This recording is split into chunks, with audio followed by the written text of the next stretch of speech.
Good morning, good afternoon. Thank you all for joining and welcome to this new Constellation session titled Fight for Your Right, Progress in the Movement Towards Just Drug Policy.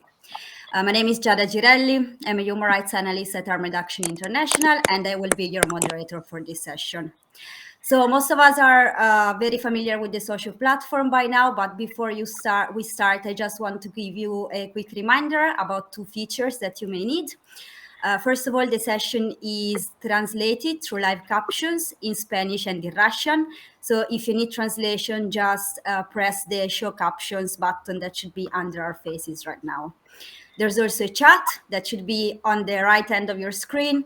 Please use it for comments, reactions, questions, anything that you want to find out from our panelists, and we'll address as many questions as possible throughout or after the presentations.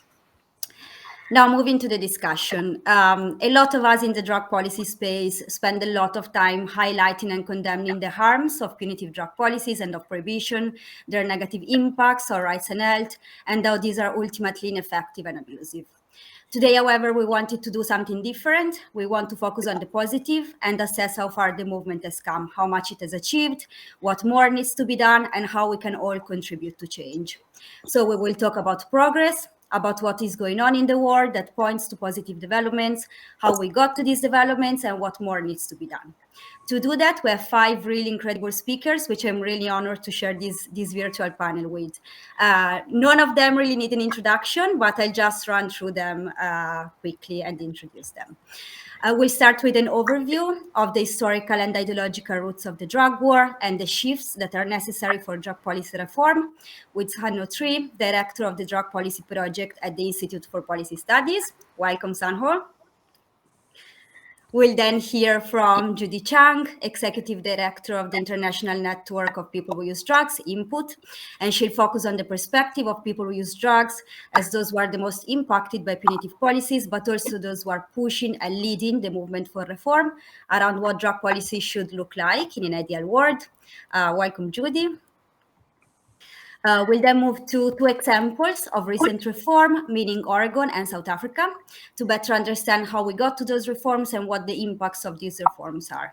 And we have Haven Willog, Drug Users Health Services Program Coordinator at Outside In Portland, Oregon, and Charity Monereng, Parliamentary and Policy Research Officer at TB HIV Care. Welcome, Haven, and welcome, Charity. And finally, last but definitely not least, Niamh Eastwood, Executive Director at Release, will explore what happens after reform is achieved and how the consequences and the reverberations of punitive policies should be dealt with. Welcome, Niamh. So after, as I was saying before, after all the speakers have intervened, there will be time for discussion. We really hope this will be an interactive conversation between the panel and you at home. So I encourage you to start posting comments and questions from now, and we'll address as many as possible in the next 90 minutes. So with that, I think we can start with our first speaker. Sanho Tree is the director of the Drug Policy Project at the Institute for Policy Studies in Washington and a former military and diplomatic historian. His work focuses on the reform of both international and domestic drug policies, and in recent years he's looked closely at ending the damage caused by the drug war in places such as Colombia, Bolivia, Mexico, Afghanistan, and the Philippines. Sanho frequently lectures at conferences at universities. He's been featured in several documentaries. And today, as I was saying, he will walk us through the historical and ideological roots of the war on drugs and alternative approaches. Maybe as a nudge, I just want to refer to something that Carl Hart just said in a previous session, where he said that the war on drugs has a lot to do with the fact that the government doesn't trust you to make the right choices about what you do with your body. And I thought you may have some thoughts about that. So with that, Sanho, you have 10 minutes and the floor is yours. Thank you, Giada. It's a pleasure to be here and wonderful to be with my wonderful co-panelists. I've been working on this issue of drug policy reform for the past 23 years, and I've seen a lot of changes in those 2 decades. When I began, the approval for cannabis legalization, for instance, in the United States was in the 20 percentile range. Today, it's well over 2/3. And we have many countries across the world that have decriminalized personal possession of drugs. So there's a lot of progress there. but there are still some factors that remain that are the stubborn dynamics that don't seem to go away, and that we have to confront head on. So I want to talk about those, and also in the context of our individual liberties and what we've taken for granted for too many years. But first, I want to talk about why this economy continues to exist, despite the fact that we've spent in the United States more than $1.5 trillion by now in my lifetime, waging the war on drugs, and the drugs are winning. We have done something that alchemists in the Middle Ages tried for centuries to do, but could not do. We have invented a new alchemy through the miracle of drug prohibition. That is to say, we have taken what are essentially minimally processed agricultural and chemical commodities, things that cost pennies per dose to manufacture, and we have basically built in a price support, if you will, for these substances that make them the virtual equivalent of modern day gold. You should not be able to take a seed and plant it into the ground and mint your own money for things that are so cheap and easy to produce, and yet this continues to happen. And we do this in a variety of ways. Number one of which is we built a risk premium into this economy that rewards bad actors, so that as this commodity travels from production zone to consumption zone, it crosses borders, and every time it crosses a heavily patrolled border, or the trafficker might have to face a potentially stiffer prison sentence or a higher likelihood of getting caught, then the higher the risk premium they can pass down to the next person in that smuggling chain. So that when you get to the final border, say the United States border, for instance, which is heavily policed, a commodity could multiply 10 times in value just by moving it a few meters across an arbitrary line. And this kind of alchemy is what prevents this economy from being regulated. We will never make these substances disappear or exert necessary control over them by giving them this astronomical price support. Another problem is that the way the drug economy evolves, it tends to evolve under Darwinian principles, right? Selection of the fittest. And for so many decades, our policymakers and politicians have had a knee-jerk solution to this problem, which is to escalate law enforcement, because if you're doing something illegal, politicians want you to stop that. But by throwing more policing resources and militarized resources at this problem, we end up causing this economy to evolve at a lightning pace that it wouldn't otherwise evolve at. By which I mean, I'm old enough to remember the Medellin cartel, the Cali cartel. These were the two dreaded gigantic cocaine cartels that ruled the global cocaine economy. But we broke them up. A lot of people in law enforcement and the military died fighting these cartels, but we finally smashed them up. So you think, well, that should have put a dent in this problem at least. They should have done something. These were the two big cartels. But in fact, more drugs than ever started coming out of Colombia after this. What we effectively did was remove the two big monopolies, right? We took them out of this equation and opened up an incredibly profitable economic space to literally dozens, if not hundreds, of smaller actors now, each with their own smuggling routes, their own list of officials they bribe. It's gotten to the point where we can't even count the number of smaller operations, much less try to infiltrate and disrupt them. And so that is the problem with politicians saying, well, this is the way to solve this. We go after the big fish. Well, if you go after the big fish, you end up democratizing this economic space and encouraging all kinds of new actors to enter. And it's like the shampoo commercial: lather, rinse, repeat, right? So some people say, well, if the big fish aren't working, let's go after the little fish. But as we go after the little fish, what happens is that we end up creating this filtering effect. We're thinning out the herd. We weed out the inefficient traffickers, so that the people we catch are the people who are dumb enough to get caught. No offense if anyone's ever been busted for anything, but the slang on the street is that the user who uses loses, right? Don't get high in your own supply because you'll make mistakes, and that's when you get apprehended. And so we've been going after the little fish and causing this Darwinian evolution. We've been selectively breeding super traffickers, if you will. It's a perverse form of artificial selection that we do through the war on drugs.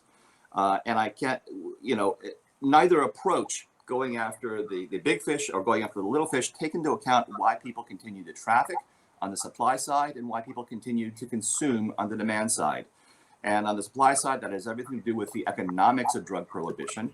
And on the supply side, it has a lot to do with issues that are rooted in poverty, despair, and alienation, as well as recreation. But but despair and alienation cut across class lines in very interesting ways we don't have time to get into.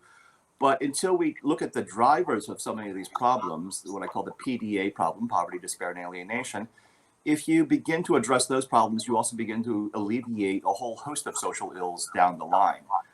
That is to say that our politicians have taken a cornucopia of social ills and projected them onto one chemical substance or another, or one group of people or another, saying that if you just get rid of this, everything will be fine again. That is the classic definition of scapegoating, that we need to take into consideration the structural problems that we're facing here, as well as the economic ones. But what is clear, however, is that we will never defeat this problem or control it by ensuring that only the most efficient operations survive, which is what we're doing through permanent escalation of law enforcement, the selective breeding of super traffickers. And we've also applied a war paradigm to this problem, a war on drugs. I'm a former military and diplomatic historian back in the 90s. I'll tell you, wars have a beginning, a middle, and an end, and they also have a command structure. Here we have none of those things. There is no high command of the drug war that says, finally, okay, all you users stop using, dealers stop dealing, traffickers stop trafficking, money launderings, you stop that. We've had enough. We're defeated now. Everyone surrender and go home. You will never have that kind of coherent, organized capitulation because there is no command structure. We're talking about individual actors who act out of their own reasons and have their own motivations.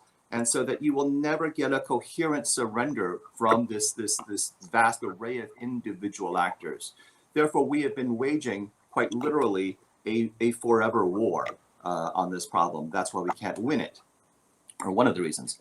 And finally, I think we need to go back to basics and look at some of the assumptions under which we went to war over these substances. We get drug prohibition and the drug war through our mother's milk here in the United States, so certainly my generation. We need to go back and look at some of our founding documents, our Constitution, or you look at your own constitutions if you have one. Where does it say in your Constitution that the government has the right to kick down your door, bedroom door, and imprison you for something that you do to your own body, absent harm to others? It's very important, absent harm to others. If you're not endangering other people, if you're not operating a vehicle, if you're not causing a public nuisance, then where does the government have the right to come in and punish you for something that you do to your own body, if you're not endangering children or causing other problems? And if the government can do that, then what other forms of personal private behavior, what other bodily orifices can the government control? And that carries over into reproductive rights, into sexual freedoms, not just drug policy. We were born, or hopefully you were born, as a free person. Your body is not the property of the state. You're not the subject of a king. And if you don't own your own mouth, your own lungs, your own veins, your own brain, then what do you own? Now, given that we're doing this in a time of pandemic and remotely, there are probably a few people out there conspiracy-minded thinking, aha, this is the excuse I need not to get vaccinated. My body, my choice. Note what I said earlier, however, that absent harm to others. So in times of global pandemic, two of your orifices, your mouth and your nose, can become deadly weapons and can actually kill other people. So that's why we have public health measures. So please don't misuse this argument that I'm presenting to you here. So to sum up, I think we have been waging a war against an enemy who's incapable, literally incapable of organized surrender. Fighting over a commodity we have turned into virtual gold, and engaged in a war in which our adversaries only become more efficient the longer we wage this war. So for those reasons, and this kind of framing, I hope that you have some arguments now why, if you're on the fence, why the drug war must end. Thank you very much. Thank you, Sanho. It was such a rich and insightful introduction in just 10 minutes. There's so much we could be talking about now. I really appreciated you going back to liberty and autonomy, and also reminding us how simplistic and how artificial this narrative of the drug market is. Often also when we engage with law enforcement or governments, we have these they have this understanding of the drug market as a pyramid, no? Where if you take the guy at the top, then everything is solved. And we know it's not like that. So thanks for reminding us of that. Moving now to the second speaker. I'm introducing Judy Chang. Judy is the Executive Director of Input, the international network of people who use drugs. Judy has worked in the HIV and community-based health and development fields for over 10 years. She also has 20 years of lived experience as a woman who uses drugs and a client of harm reduction services. During the course of her career, she's worked in different contexts, from India to China and Thailand. And Judy, I'll ask you to talk about what people who use drugs see as the ideal drug policy, and what the different policies and approaches have on the lives of people who use drugs. Judy, you have 10 minutes and the floor is yours. Thank you. So just to start, I think we would all agree we must end the war on drugs, but I also think it's important that we have a common understanding of what that means, and that we don't settle for a middle ground because it is politically expedient, but instead, be pushing for the total dismantling of prohibition in favor of full uncompromising reform. So what we as people who use drugs see as the ideal model of decriminalisation is what we call full decriminalisation. And just to put that in context, so we have seen, as Sanho was talking about as well, that there definitely have been some changes and tinkering with drug policies. But from our perspective, it's hardly what we would call, say, a new dawn of drug policy reform liberalisation. It simply just doesn't go far enough. And I think we also, are concerned more broadly that this shift from criminalising responses towards more health-oriented responses is a sign of progress and can be a sign of progress, but we also need to interrogate some of these shifts and these attitudes, from criminalization to pathologization, and kind of interrogate these simple binaries, because pathologizing people, we don't believe can be classified as sufficient progress. It's still presenting people who use drugs as, suffering from a disease or what amounts to a deficit in moral or spiritual character, and it still puts into question our capacity to make decisions over our own bodies and minds. So in 2020, Input published a paper called Drug Decriminalisation, Progress or Political Red Herring. And just to kind of interrogate that title a bit more, we looked at and reviewed drug policies around the world. And in doing so, we wanted to plug a gap in other policy research reviews, which failed to include the perspectives and consider the impacts on the lives of people who use drugs themselves. So in this, the research questions that we wanted to answer that we saw was overlooked in prior research, but also questions that I think really are necessary to guiding drug policy reform efforts, and are one, how is progress being defined and measured? Two, whose interests are being served by current definitions of progress associated with decriminalisation? And three, has there really been progress, and has it gone far enough? And so what we found was that in the vast majority of so-called reform states, they relate to cannabis only, and they involve administrative sanctions that may sound innocuous, but in reality, they're too often based on excessive fines. There's still forced treatment, there's surveillance, there's coercion, there's intrusion on privacy, and all kinds of unjust and arbitrary interventions, and that together continue to stigmatize, humiliate, and remove basic rights and freedoms of people who use drugs.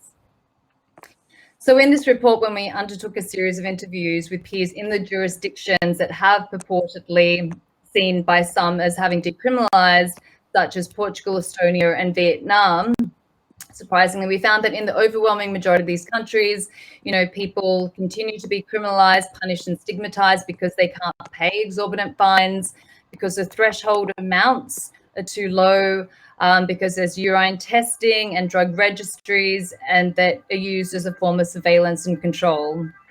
And people are still being forced into compulsory drug detention centers, where practices such as forced labor, masquerade, or are presented as drug treatment. So at the end of the report, we did come up with 5 primary recommendations to bridge the gaps that we see in current reform efforts. And our first demand was that all models of decrim must fully decriminalize people who use drugs, and that means removing all administrative sanctions and mechanisms of monitoring, surveillance, coercion, and punishment for the use and possession of drugs. So this includes fines, this includes revoking of driver's licenses, it includes forced treatment and continued police surveillance. We also ask for the removal of the use of arbitrary quantity thresholds, because we know that these still result in criminal records for personal use and or for small scale user dealing. We want the establishment of independent monitoring and independent and ongoing monitoring for criminal justice systems to reduce the potential for corruption, inappropriate use of discretion, and miscarriages of justice. And our second also ask amongst these 5 was that people who use drugs and our community-led organizations must be involved in all stages of the reform process, because really you can't design an effective drug policy without actually understanding the lives and habits of people who use drugs. 3, we still need to be paying attention to specific strategies to end stigma and discrimination, and that adequate funding should be channeled to this. 4, that full decriminalisation must also include the scale up and expansion of access to harm reduction and social care for people who use drugs. And that 5, probably a key point is that we see full decriminalisation as, one step, and it should be a step along a continuum, with the clear and ultimate goal being the full legal regulation of drugs. And this being the only route if we're really serious about saving people's lives. So just in considering or answering the question about what the effects of full decrim and legal regulation would be on the lives of people who use drugs, I think it is very obvious. People who use drugs wouldn't be hunted in our daily lives. We wouldn't have or risk having our life opportunities basically being robbed, taken away, and wrested away because of the impacts of criminal records and incarceration. We would actually have resources to meet, the basic needs in our lives, and that includes drugs. And we wouldn't be dying in the hundreds of thousands because of the overdose epidemic. I think, we also, through the war on drugs, there is this creation of intergenerational trauma. And it's not that, the war on drugs is punishing traumatized people. It's the policies itself that are generating and creating this trauma, and really creating a cycle of this shame and judgment that doesn't just end, I think, with one generation. It does continue and live on.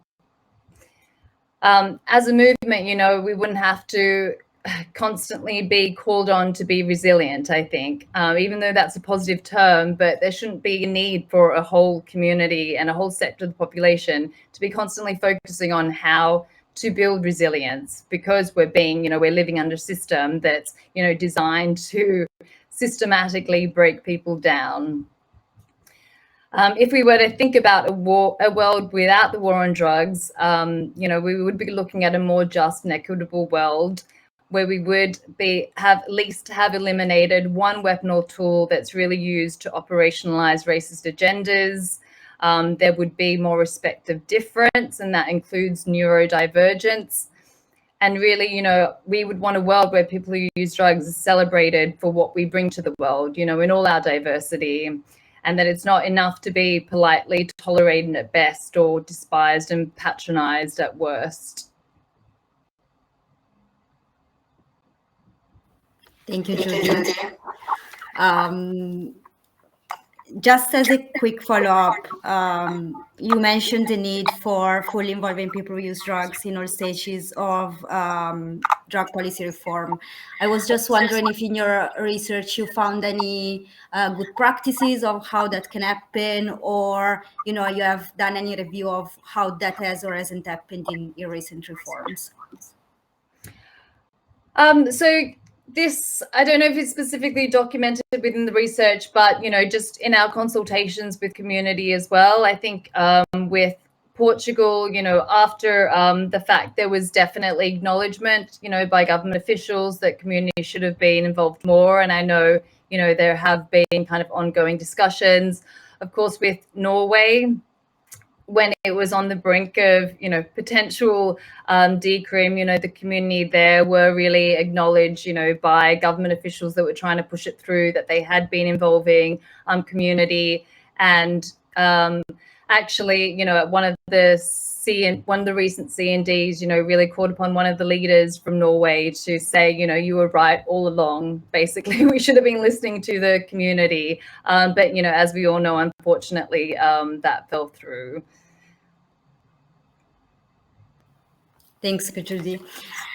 We now move to the third speaker, and I'm sorry, I can hear my voice and it's very annoying. And we fly to Oregon, US, and we move to some recent examples of progress. In late 2020, as you know, the passing of Measure 110 decriminalized the personal possession of small amount of drugs in Oregon, reclassifying it as a civil violation. And to understand how the measure passed, what the main challenges were, and what the impact has been, we have Haven Willock. Haven is a drug user self-services program coordinator at Outside in Portland, where she provides services to and with people who use drugs. She's also been closely involved in the campaign to pass Measure 110, of which she was a chief petitioner. Haven, you have 10 minutes. I was wondering if you have, you see any relations between what Judy just said now in terms of how drug policy reform happened and should happen and your experience in Oregon. But yeah, you have 10 minutes. The floor is yours. Awesome. I mean, I guess I do. Like, I see a lot of parallels, and I see a lot of places where we didn't hit that benchmark. When I'm thinking about all of the recommendations coming through, like, yes, we were actively engaged with people who use drugs in writing and creating this policy, and we decriminalize very small amounts of drugs, right? It's not a sweeping full decrim across the board. So maybe I'll start by talking about a little bit of the context on why, where we were at and where we want to go, and then the how's in between. Is that cool with everyone? Great. So Oregon, I mean, as we all know on this call, the war on drugs is devastating. The US has done a very bad job of punishing people, incarcerating people. Oregon is no exception to that. The war on drugs is incredibly based in white supremacy. Here in Oregon, we have a very small BIPOC community, and yet disproportionately across the board, it is Black and brown people who are in our jails for substances. And in addition to that, we've been divesting in our social safety net for decades. Our public health infrastructure in the US and in our state has been divested from for decades, right? So when all of this started, Oregon came in about 49th or 50th of the states in access for mental health and addiction services. People still are actually waiting months to get care if they want it. There's a very wide, Oregon's a very big state, and while access in the metro area of Portland was better, there are parts of our state where you would have to drive 2 hours to access methadone therapy, where there's no access to harm reduction services at all. And so the idea with 110 and thinking this through and shifting our thinking away from a war on drugs draconian way of operating and moving more towards a community care, a healthcare focused system of care, really came out of just desperation, right? The CDC yesterday announced that 100,000 people died in the last 12 months in the United States from drugs. It's the highest ever. It's 30% higher than the year before. It's devastating. And so when this idea first started, I mean, we've been talking about it a long time, but when like we really started having these conversations about if this was something we were going to move forward with, like it really came out of this like desperate need for something different. And so like Measure 110, most people know about the decrim side of Measure 110, right? Like that's what made the news, that's what was on in the media. But the other really big thing with Measure 110 is it's using cannabis tax revenue. So cannabis is legal and sold and taxed in Oregon. So it's taking excess cannabis tax revenue. So what they initially projected was about $40 million in funding. It's closer to $300 million. So anything over that original threshold gets diverted into services for people who use drugs.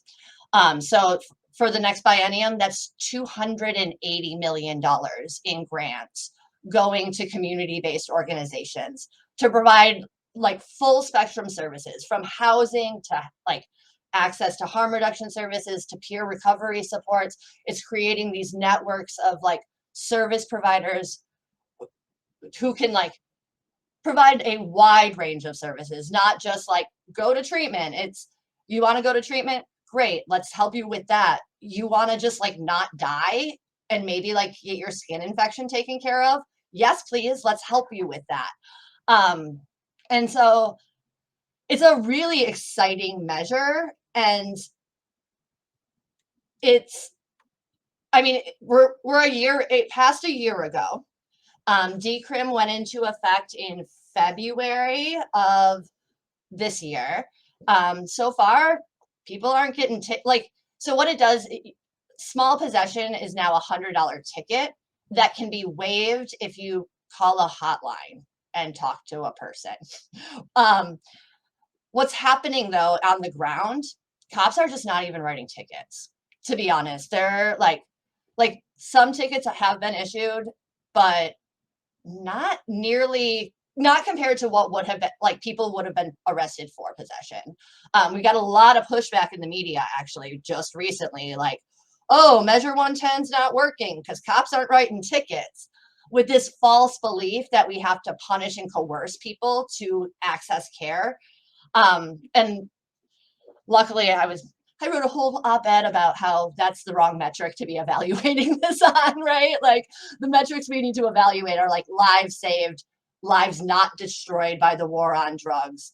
And so, yeah, we built a big coalition of people and kind of just asked people to be brave. And I think that like, for me, it's really hard for folks to think about a different system, right? Like looking at this call, like this panel on this call, like none of us remember a world without the war on drugs, right? Like we are steeped in it. We grew up in it. That's the world we know. That's the world many people, like I'm 40. I don't remember it. And so it's really hard to think of a different system, and it's a really hard system to shift.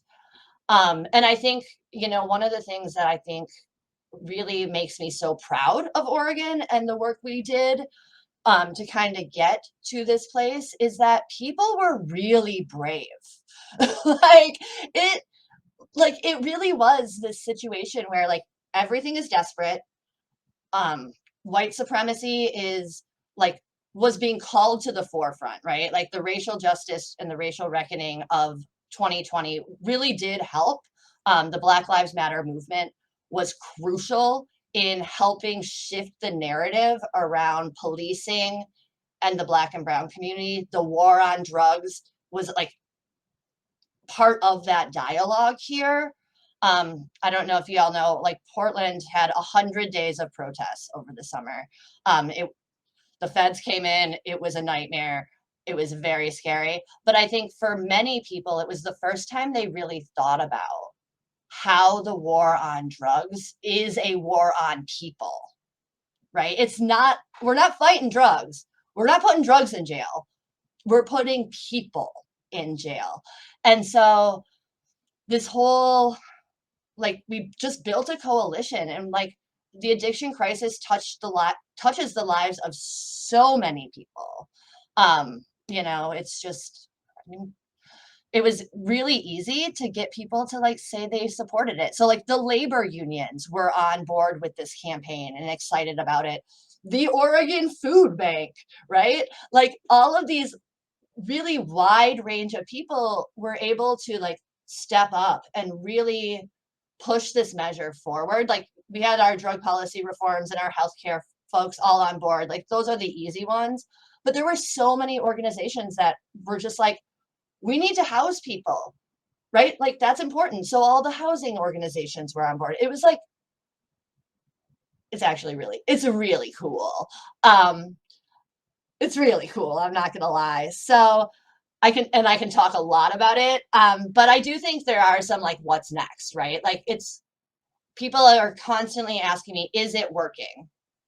And what I know is in a typical year, Oregon would arrest around 9,000 people for simple possession, small amounts of drugs. That's not happening, right? That's not happening. People aren't being ticketed that much, which is, you know, here in the US, if you are a Black and brown person, any contact with police has the potential to be fatal, right? It has that potential. It just does. And so not talking to cops and not getting tickets could literally be saving people's lives. You know, the money for 110 is just now rolling out. The first rounds of grants went out earlier last year. It allowed me to buy a mass spectrometer, which I'm really excited about. So I can do some like comprehensive drug checking with our folks on the ground and help them understand what they are putting in their bodies and let them make informed choices for themselves. But you know, the 280 million, those grants, I got 2 grants to write before December 9th. And what we're going to do with it is still in the works. And I'm very excited about it. So yeah, I'm going to wrap up because I can literally do this all day and there's too many smart people that want to talk after me. But yeah, I mean, if anything, like I'm just a nerdy girl who cares a lot, right? Like I've been doing this work a long time and like, I'm annoying. I'm a squeaky wheel. I'm showing up. I'm at the tables. I'm in the rooms. And if I can help spearhead this and I can help like do this work and build these coalitions, literally anyone listening to this can, because like, it's not like, it's hard. It's exhausting. You're going to like hear no a lot and change is happening. It's coming. It has to. Too many people are dying. And so I encourage everyone to just be brave and just show up and just do it because it can happen. So, okay, I'm going to stop. We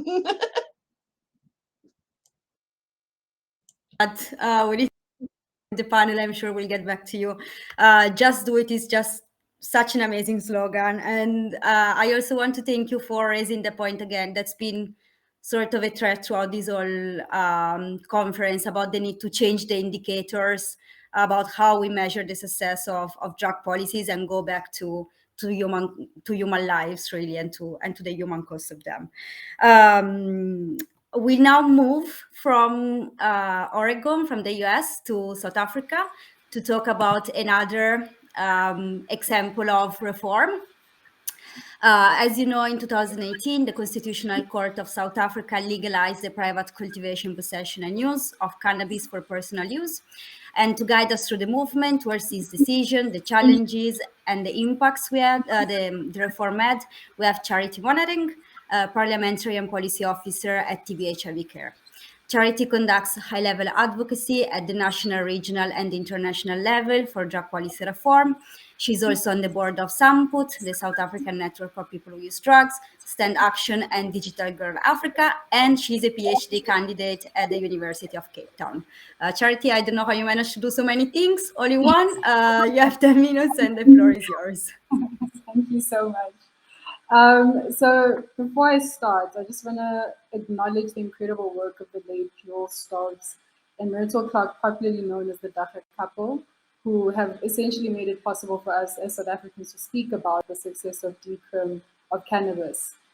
So with that, I just want to begin with a quote from Myrtle herself. Open quote. The thing that hurts the most is that there has never been an investigation into Joel's murder. Nothing, ever. Yet the police have resources to arrest people for dacha, cannabis, every day to this day. If that's not a human rights violation, then I don't know what is. Close quote. So this is particularly important because even though cannabis has been decriminalized for personal use, the police are still arresting people for drug use. So as we all know, South Africa has a very complex relationship with drugs.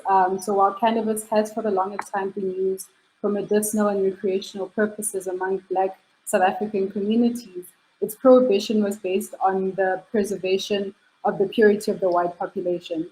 And I mean, this can be found across other countries that were under colonial rule.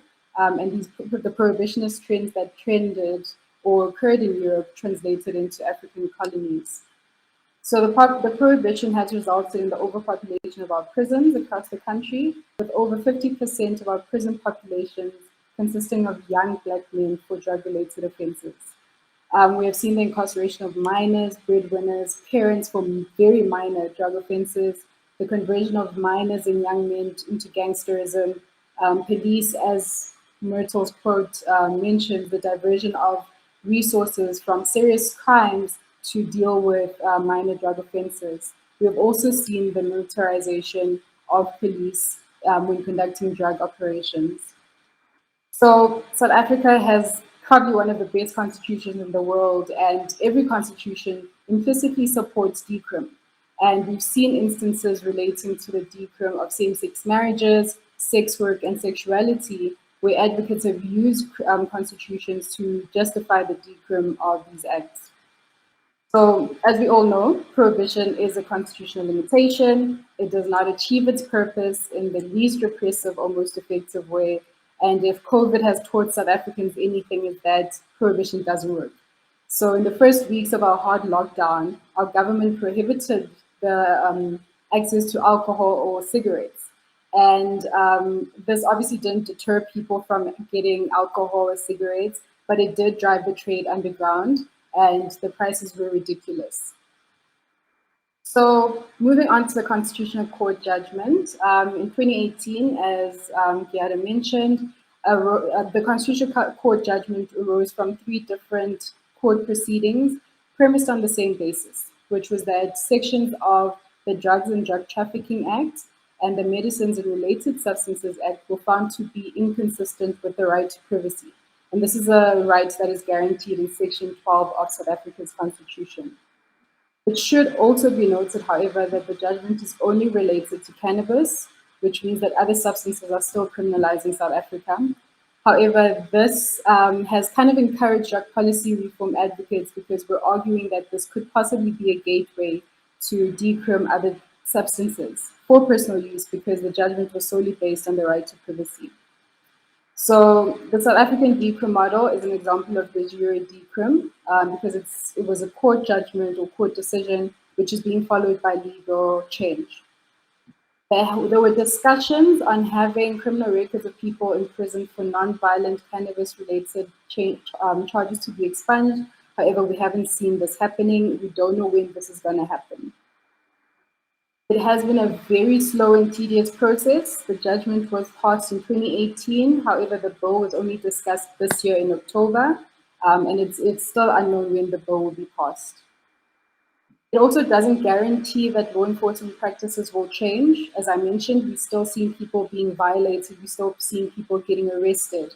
And I think this is common across the board where policies change, however, they do not translate to law enforcement practices or law enforcement officials. And it's usually left to civil society organizations to conduct sensitization training on how to treat people who use drugs. However, on the positive side, in South Africa, the South African Police Service have become custodians of a dignity, diversity, and policing training which offers police officers or ground police officers training on how to treat key populations, which is people who use drugs, sex workers, and other key populations. This has become a national mandate for the police, and so it's being carried out throughout the country.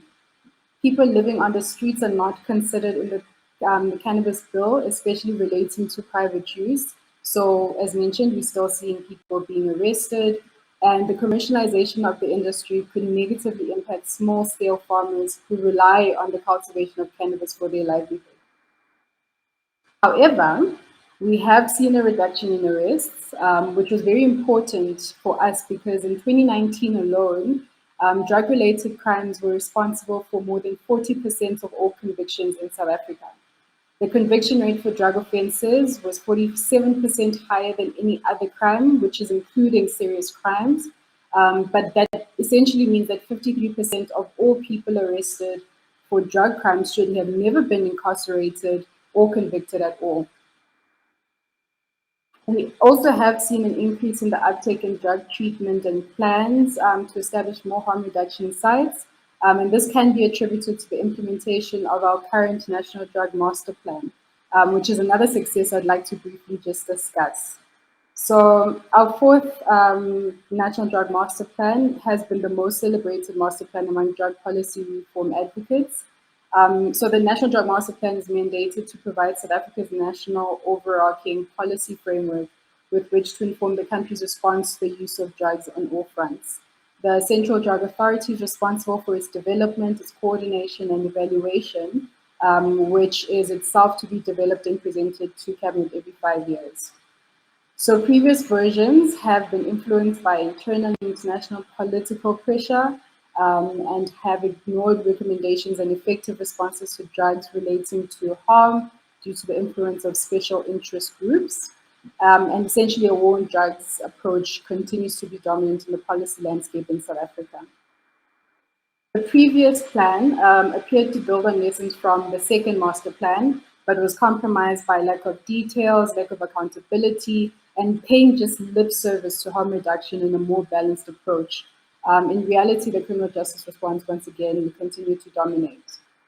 However, prior to the development of the current National Drug Master Plan, there were a series of meetings with stakeholders, including representatives from people who use drugs, to ensure that the master plan included the voice of the community, was intersectoral, multilateral. It should have spoken about, or it must have spoken about a move towards Decrim, and had to be human rights based and respected the Constitution. These, I'm happy to report that these principles were all included, and it was followed by an official statement supporting the decrim of drug use by the outgoing CDA chair of the time. We have continued to maintain meaningful relationships and discussions behind the scenes with key people. I think this has been really important in our advocacy efforts to ensure that there was policy change. So the key people that we've continued to have relations with are the Deputy Minister of Social Development and her department, who are responsible for the National Drug Master Plan. This has resulted in Sanford, South African Network of People Who Use Drugs, becoming a strategic partner with the Department of Social Development. However, the condition of this partnership, we made sure that we were prepared to share platforms with them as long as we were not censored. We do not criticize the statements they make. However, we have created a respectful channel to address any mixed messages or inappropriate statements.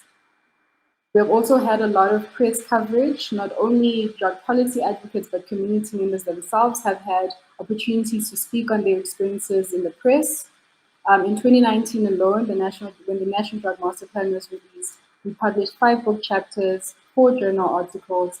We had 47 radio interviews, 10 television interviews, 40 columns, and 29 press articles. And we've essentially, maintained till today a strong media presence, and we continue to hold people accountable. Thank you. Thanks so much, Charity. This was super instructive. There was a question for you in the chat, so we'll be back to you in 10 minutes or so. But I'm really pleased to move now to our final speaker. And we'll focus now on what happens next after drug policy reform is achieved, looking more closely at the implications of drug policy changes and also the consequences of punitive policies, such as, for example, criminal records, have been or should be dealt with. And I think this is a particularly important issue to explore, as in the past few days and in the past few sessions, we have heard a lot about the limitations of policies, especially when they're developed without the meaningful involvement of affected communities. I'm really honored to welcome Niamh Eastwood to talk more about this issue. Niamh is the Executive Director of Release, the UK Centre of Expertise on Drugs and Drugs Law. Niamh has co-authored a number of Release's policy papers, including A Quiet Revolution, Drug Decriminalisation Across the Globe, and The Colour of Injustice, Race, Drugs and Law Enforcement in England and Wales. Niamh is a member of the Expert Steering Group for the Global Drug Survey and an associate member of the Drug and Alcohol Research Centre at Middlesex University. She's also a committee member for drug science and has been a technical advisor to the Global Commission on Drug Policy. Niamh, you have 10 minutes and the floor is yours. Thank you. Thank you so much, Giada, and it really is an honor to be on this panel and to be part of this amazing conference. It's just been a fantastic few days already, and I'm really looking forward to the rest of the discussion. So Maddie O'Hare tasked me with discussing what happens after policy change and start to think about, you know, when we talk about policy reform, what are we aiming to achieve? And so we talk a lot about ending the war on drugs, and often we focus the outcome of that very much around policies such as decrim and legalisation, which are fundamental and crucial, obviously, to policy reform in the long term. What I would say, firstly, is these are not binary policies. I agree with Judy completely. Decriminalisation has to be part of the regulation, legalisation framework. And we see some of the problems that have arisen in Canada, for example, where they continue to criminalise possession of cannabis outside of, that is purchased outside of the illicit market, which arguably means that it is those who can't afford to access the legal market, the poorest in society, those in communities that can't get to dispensaries, who are underserved and overpoliced, who are likely to be subject to criminal sanctions again, as they depend continuously on the illicit market. So if you like, those who are thrown under the bus of prohibition are at risk of being thrown under the bus of Prohibition 2.0. But those policies are fundamental to reform. But the idea of ending the war on drugs got me thinking about, well, what does the peace process look like? What does peace look like? And if we talk about ending wars, we often talk about reparations. You know, how do we seek to address the harms that have been caused by this century-long war against people? And I think part of that discussion has to be recognizing that prohibition invades so many aspects of our lives. And we need to think about strategies and approaches that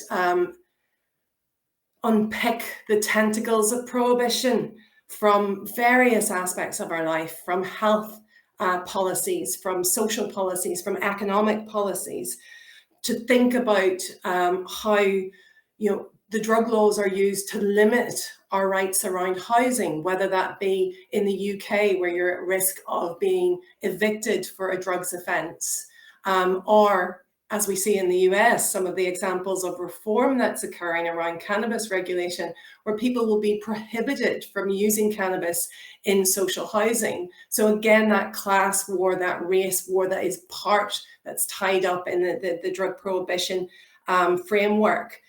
We see similar issues around education and employment, you know, limiting access to funds to support people through university, people being drug tested at work. Part of it, the dismantling of this machine of prohibition, has to look at all of these areas that affect our lives. And I think this speaks to what Haven was saying about the experience in Oregon, that solidarity building. How do we work with other sectors that recognize that drug laws are used as a way of limiting people's basic social rights?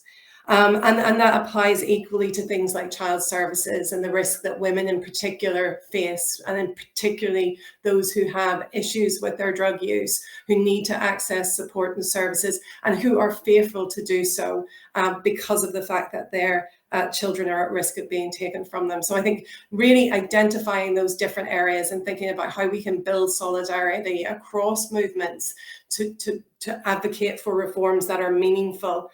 And one last area I think that is important to look at is that of migration. And so both in the US and in the UK and in European countries, we see people being deported who have lived in these countries for decades since they were children, but who are now being deported back to countries they've never experienced, where they have no family connections, they have no social connections, no safety net, and the risk that drug laws are to them. And beyond the kind of different aspects of our life where prohibition impacts, it's thinking about, well, what do the reforms look like? What are the solutions that we are advocating for as advocates? We as advocates consistently talk about the harms to communities, and that's people who use drugs, but also communities that are over-policed, over-imprisoned, underserved. So we need to make sure that when we talk about solutions, they are solutions that benefit all of those folks. And so when we talk about regulation, there was a great discussion yesterday, both in the decriminalising panel and in the panel exploring cannabis equity, around what does regulation look like? How can it really focus in on repairing the damage that's been done by decades of prohibition? And at the core of that has to be some basic principles, such as expungement of records. It is fundamentally unjust that people who have been criminalized and incarcerated are continued to be treated as criminals for what are now legal activities. We need to look at economic justice. So we need to make sure that we are providing opportunities for people to participate in the market. I think often it's uncomfortable for policymakers and law enforcement to think that the drugs trade is actually a form of income. It's a legitimate source of economy, albeit from an illegitimate market, for communities that are often experiencing inequality, that are often deprived. It pays for the food on the table. It pays for the shoes for the kids to get to school. And so how do we make sure that those communities are not plunged further into deprivation and further into inequality? So those ideas of participation in the market that we're seeing in some of the US states, not least New York and Massachusetts, albeit they have problems, but we're seeing this building movement of economic justice being at the heart of it, including, opportunities to provide technical and financial support to folks to participate in it. And I really just want to reference back to something Sarah Snapp said yesterday in the cannabis panel, which was, not only is this about an equitable approach to economic justice, it is also about strengthening the rule of law. Because if you leave people behind with no opportunities, you are going to perpetuate that cycle of involvement in the criminal market. So I think it's a really important argument, both the economic justice, but the strengthening of rule of law. And then reparations, what Haven talked about, it's amazing to think of all of that money flowing in from tax revenue linked to the cannabis market into communities. And I think that's a really important part of the piece. And more broadly, as a movement that works on issues of racial justice and that works in and with communities in deprived areas where capitalism and inequality have created trauma, segregation, and death, we must ensure that our work moving forward is aligned with these movements, that we work in solidarity, that we work around anti-racist practices and principles and work with the anti-poverty movements. And that work involves supporting calls to defund the police. That's been a real lightning rod in the US, and there are conversations happening in the UK and Europe. And I don't think it moves that far away from a lot of the advocacy work we have done historically, which is really talking about taking funds out of law enforcement and putting them into communities. And it also involves us working around supporting initiatives that seek to increase social safety nets, increase access to health and care. So just to round up, legalisation, including safe supply and a no punishment model of decriminalisation of drugs, are vital aspects of the reform process. But these must be centred on recognising the autonomy of the individual. It must be that legalisation is not legalisation at any cost, but one that seeks to repair all of the harms that we've seen, and that truly end the war that we must advocate, that to truly end the war, we must advocate for a peace process that repairs and compensates for the harms done, for the lives lost through drug prohibition. Thanks.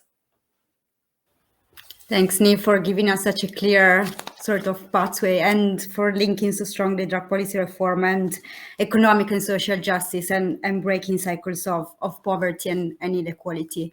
We'll move to the questions from people on the other side of the screen soon, so please keep them coming. But Niamh, your point about the peace process made me think of a question for Sanho, actually. Sanho, you are an historian. You have worked in conflict and post-conflict environments and countries. Are there any lessons that we can learn from transitional post-conflict processes that we could apply for drug policy reform and what happens after? And I mean, Niamh has mentioned some of them, but I'm sure you have more ideas. That's a great question. I was a historian of World War II, to be exact, and specifically the ending of World War II. And it's really important to understand what we're talking about here when we talk about waging a war, right? Wars have beginnings, middles, and ends, and usually it ends with a piece of paper. That is to say, there will be words on a piece of paper that outlines the terms of the peace, what all parties can agree to. Not everyone will be happy. There'll be some winners, some losers, but there'll be a set of peace terms that we can all abide by. There should be no question as to what words will be on that piece of paper. We shouldn't have to wait another 5, 10, 20 years or another generation before we're able to discover those words. That's the message I want people to take back to the representatives, that by not debating what those words should be today, that we're putting off in something that's inevitable, right? That we will have an end to this conflict. And it's a dereliction of duty, that we could have those words today or 5 years or 20 years from now. Get to work. That's my message. Thanks, Anho. Moving to some questions from participants. There's one specifically for Charity from Temitupe, but I'd also like to move it to Judy after from the perspective of people who use drugs and their advocacy. The question is, in your advocacy work and research generally, what are some of the biggest challenges faced when dealing with policymakers in the region, and how are these being addressed? Charity? So in South Africa, for example, and I think, I mean, even in our regional advocacy work, we've seen how politicians care about their reputation. So you'll have policymakers that completely support your agenda. They completely agree with you, but they refuse, or they're too scared to go to their superiors and say that this is what I want, or this is how we want to move with the policy. And so that has been a big challenge for us. Carl Hart mentioned that the war on drugs rhetoric has created this idea that drugs are a threat. And so society has come to believe that. And so in political rallies in South Africa, we've had politicians talk about how, or policymakers even talk about how we're going to shambok or hit people that use drugs or put them in prison. And because of how people have come to understand drug use and drugs, they resonate with the idea of removing the threat. So that has been a very big challenge. But how we've addressed this is just changing the narratives in the media. A lot of people watch TV, a lot of people listen to the radio, and so just changing those narratives and inviting policymakers to conferences where people who use drugs are actually sharing their stories, and humanizing their experience, where we say, if this was your child, how would you want them to be treated? And so we talk about the successes of harm reduction services, because essentially they all want to achieve this drug-free world and prevent people from using drugs. And that rhetoric is never going to be achieved But if you're showing them that there's services that assist people in becoming productive as they would like to believe in the society, we showcase these successes. Continued follow-ups. It's a never-ending job. You're going to have to continue following up with policymakers, making sure that they remember the conversation that you had at maybe the CND or the Africa Union meeting. So you have to continue following up, presenting evidence. African politicians have a tendency of saying that no, we don't, there is no evidence in our country. So presenting the evidence to them that drug use is an issue that needs to be addressed and what they're doing is not working, and so these are the alternatives. We've also found a way of linking discussions on drug policy reform to HIV and HCV in our recently social development goals, ensuring that if we are to reach the 2030 targets, we can't be ignoring drug policy reforms. And also using key documents. So holding governments accountable for the commitments they make at international and regional platforms, and advocating with regional bodies like the Africa Union. I mean, in 2019, the Africa Union Plan of Action explicitly highlighted or mentioned harm reduction and alternatives to punishment because of the tireless work that advocates have made or done during the course of the years to ensure that harm reduction is mentioned in key documents. And so as civil society organizations and advocates on drug policy reform, we need to start promoting international and regional documents that promote decrim and harm reduction services. Thanks, Charity. And yeah, Judy, I was wondering from the perspective of people use drugs and for networks of people use drugs working nationally, regionally, what are the specific challenges of engaging with policymakers and how you've dealt with them? Yeah, well, I think, we've been in various global spaces and definitely there are less challenges for some of those spaces than others. So we'll just start with Charity mentioned the HIV space. So I think because of a lot of the previous work, the HIV movement, there has been a lot of opening up of this space for communities most directly impacted. And, a lot of it's based on the JIPA principle, so the great involvement of people living with HIV. But of course, that has also extended over time to key populations and, to what others was talking about before, the importance of solidarity. I think what we've really done as input, worked really closely with key populations, so sex workers, gay and bisexual men, trans communities, and also people living with HIV, and really banded together to be able to collectively push for that space and really demand that space.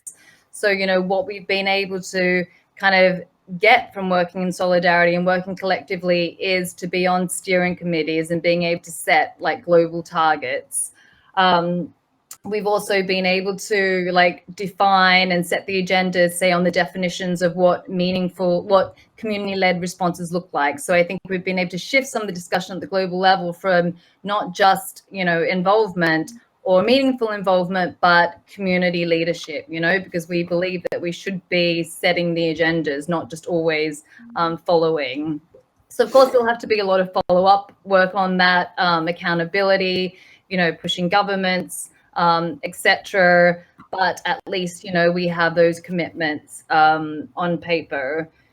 So I think there's, I think some of the lessons kind of for the future, or what we are looking at in the future, how to bring some of those lessons and those gains from HIV into other spaces, such as universal health coverage, because I think, within broader spaces, people who inject drugs won't be, perceived as or counted as key anymore. But, let's look at what we've learned from the HIV movement, and the importance of human rights, the importance of social structural determinants, the importance of, community involvement. As we've seen in COVID, right? I think that's really proved as well. You need the community systems. When health systems fail, it's the communities that step up.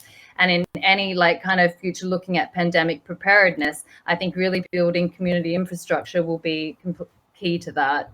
I would say, the other space obviously we're involved in is the drug policy space. I think it's a lot harder. Obviously there aren't, we don't work with other key populations in there. It's focused on drug policy.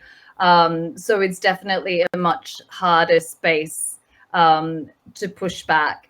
And I think, over the last few years, we've worked on kind of having, us as a global community there, so a lot more national and regional advocates as well, and we're looking at that participation. But I still think, some of that there needs to be, then how do we strategize in that space? Like, what comes after being at the table or being at the movement, being at the meetings.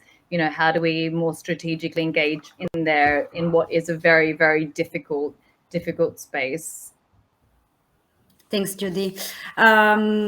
Always related to participation and engagement, there's a question from Ajeng Larazati that says intersectionality is an important element in making progress towards drug policy. How would you suggest to do that in an environment that highly stigmatizes drug use and people who use drugs? So basically, we need to engage with other movements, we need to engage other movements, but drugs are really stigmatized. It's really hard to talk about them. How do we go about in engaging these other movements? I don't know, Heaven, Eve, Judy, who wants to take it? It's also an hard one, so. I can take a stab at it. I don't know. Sure.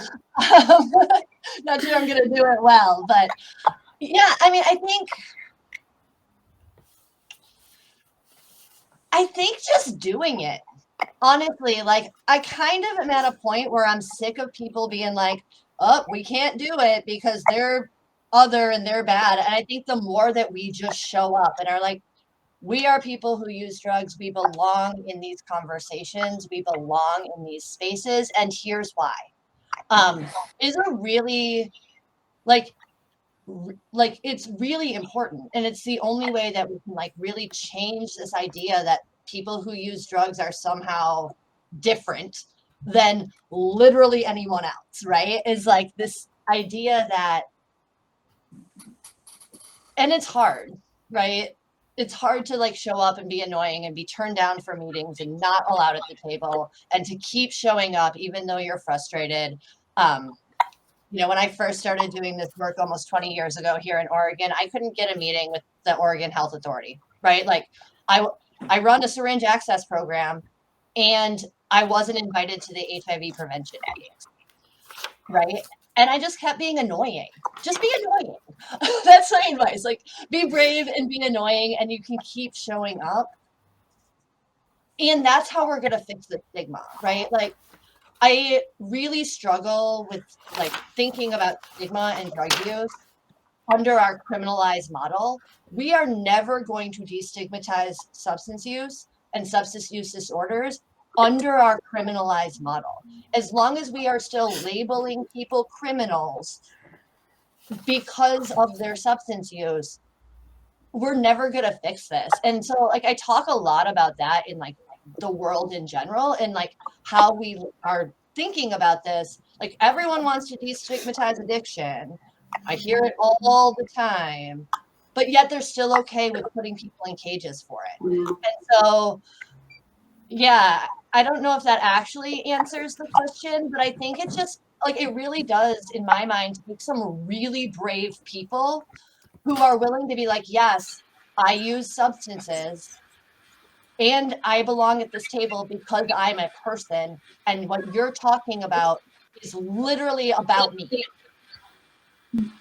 And I think the more we do it, like, I mean, part of why I'm so, like, inspired by the users unions popping up all over the place, because they are brave to be able to just be like, this is who I am.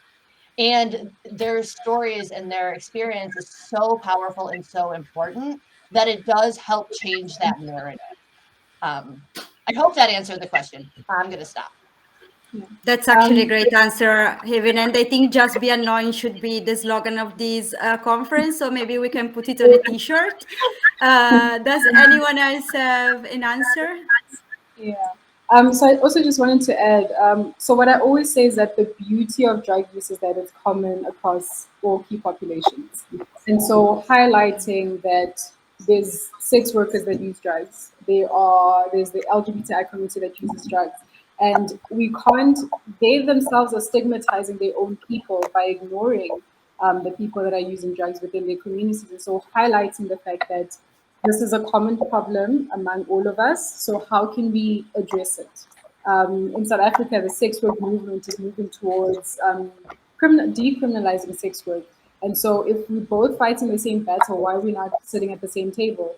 And so making sure that we are having conversations where all of us are included. If you're going to call yourself a key population, include everyone that is a key population. Do not just isolate yourself or work in silos. Yeah, and just to add to that, I mean, it comes back to that whole idea of having multiple identities, doesn't it? That Charity's just touched upon, and how those multiple identities play out in very similar ways when we look at how law enforcement treats people who use drugs. It's people who are living in poverty across the world who have that shared experience, and so it's about trying to evidence that, because the evidence is important, but also sharing those stories to make people understand that it's not necessarily about the drugs.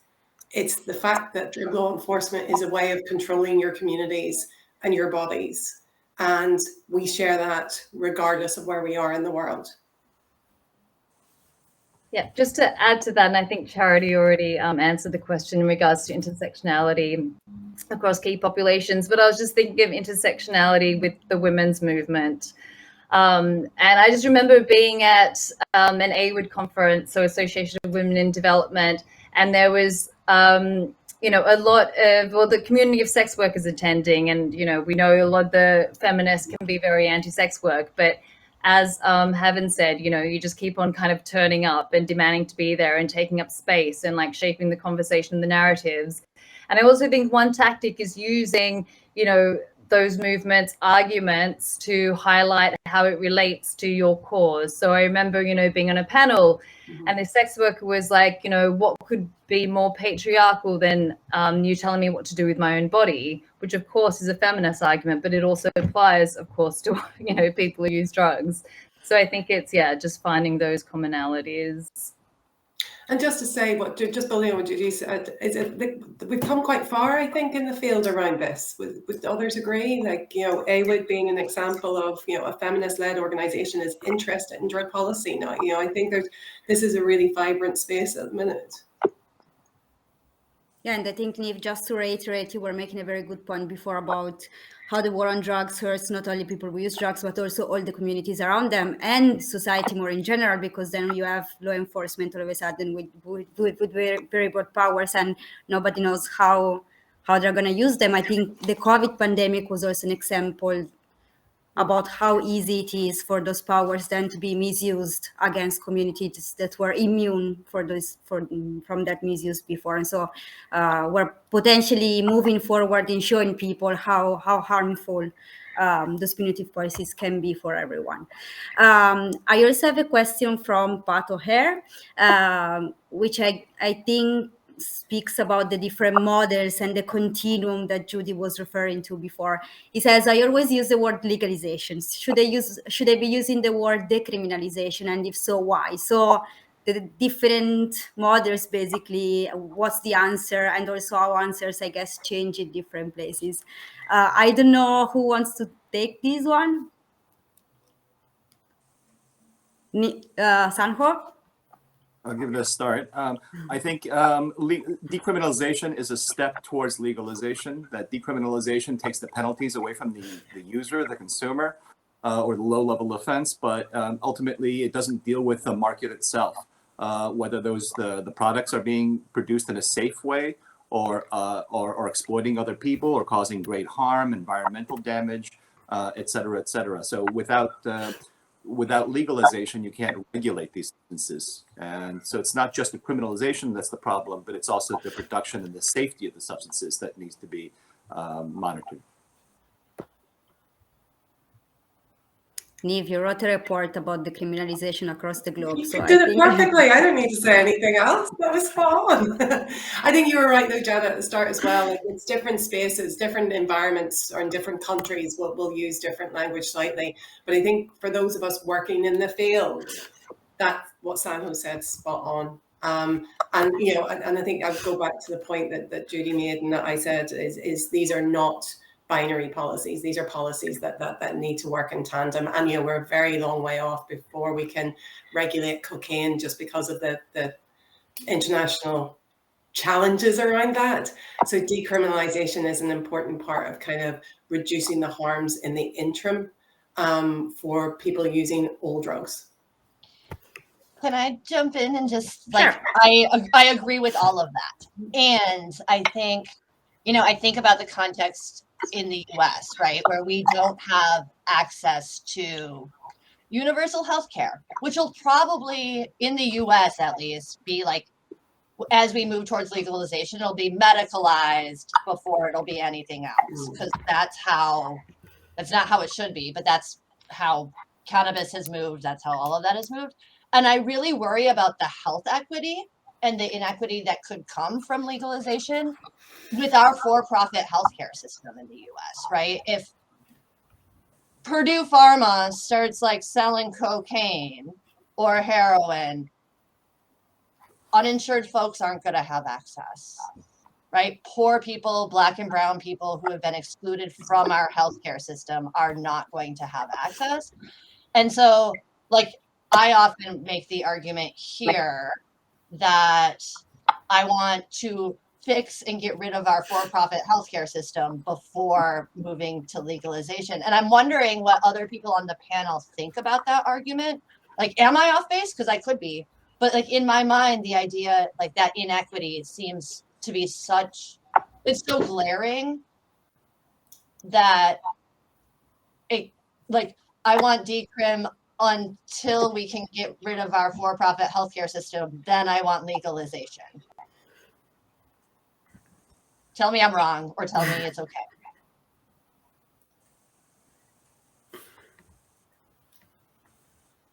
You asked a very hard question. Yeah. I like hard questions. I like the messy stuff. I mean, while people think about it, because I see you put them in a tight spot, I think Evan, you also raised a very important point about context.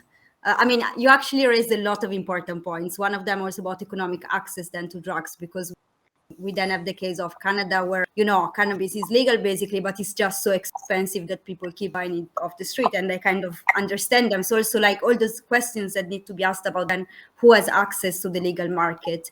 But another point that you made me think of is the one of the different routes and pathways to reform. Heaven, you talked about an example of a referendum, basically, so a public campaign and a vote. Charity was talking about the case of a case or a court and a judgment into very different contexts. So a question that I had was whether all of you have any thoughts about what the benefits and the challenges of different routes to reform are. I know that they will be complementary to a point, but if you have any thought about how we get to progress and what are the challenges and opportunities of different routes. I don't know who wants to take this.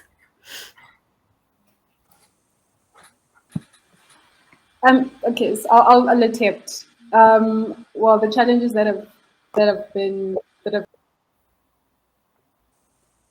African model is that it's going to become commercialized, and so big companies are going to be the custodians of cannabis, of the cannabis industry, essentially. And so, as I mentioned, the small-scale farmers, they have already raised concerns about how big companies are going to take away their income, because they're going to have bigger land to work with, which is going to take away from their income. So that's a challenge that South Africa is currently facing, and small-scale farmers have raised these concerns, but I don't know if government is listening. And I mean, even in the question about decrim and legalization, I think decrim is easier to sell because you can talk about prioritizing human rights than legalization.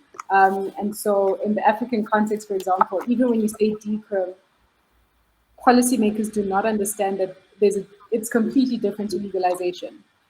So I think when we trying to promote decrim, we should just start saying we're trying to ensure that everyone is enjoying their rights that everyone is guaranteed in the Constitution, and so we need to decriminalize drug use. But yeah, that's a very difficult question. I mean, the challenges in South Africa are just that big companies are going to take over and small-scale farmers are going to struggle. And I mean, that's been the case with the war on drugs, where the poor have basically gotten the brunt of the war on drugs, and we're going to see the same thing with Decrim models that countries are going to start taking on, where poor people are going to continue to struggle. Yes, Anwar. I think it's helpful not to think in terms of the master plan, the great blueprint that I can't espouse for a new policy unless I have it all mapped out. When in fact, I think we need to think in terms of a mosaic, that we already know different pieces of this puzzle. It's just scattered throughout the world.